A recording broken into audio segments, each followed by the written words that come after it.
Chicken pastil in a jar. Siksik yung laman, hindi tinipid.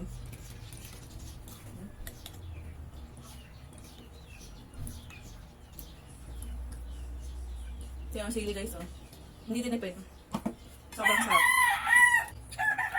Sigurado kung gantong ulam ninyo, mapaparami ang kain ninyo. Kaya magsain na kayo ng marami. For sure, ito ang kaldero nyo. Masarap.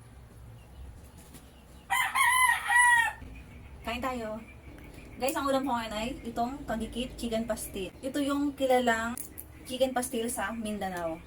Yung timpla nila. Kagikit chicken pastil. Actually, pang tatlong purchase ko na to. Yan. Pangatlong purchase ko na. Sobrang sarap. Grabe. Siksik na siksik. Ito yung spicy guys. Ayan o. Sobrang sarap niya kaya binabalik-balikan ko talaga siya. Ayan guys. Spicy yan. Grabe oh. Kain.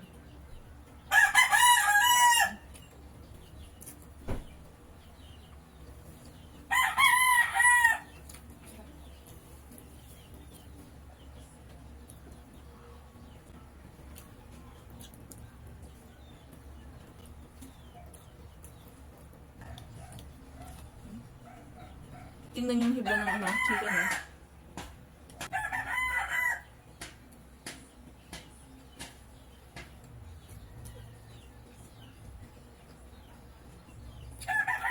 Sigurado kung gantong ulam ninyo, mapaparami ang kain ninyo. Kaya magsain na kayo ng marami.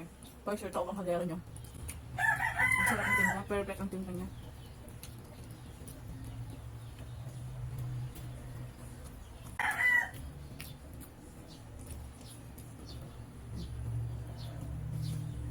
Matipid din siyang iulam.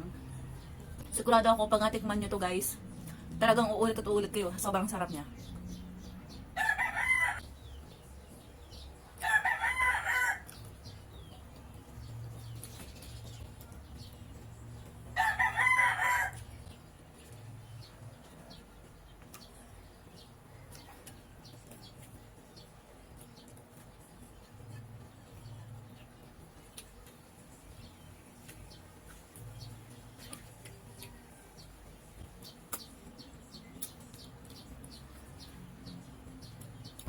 Sobrang sarap.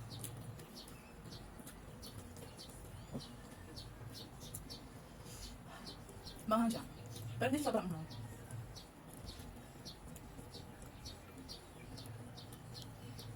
Napakasarap lalo sa mainit na kanin. So kung gusto niyo yan, nasa yellow basket natin. I-try nyo.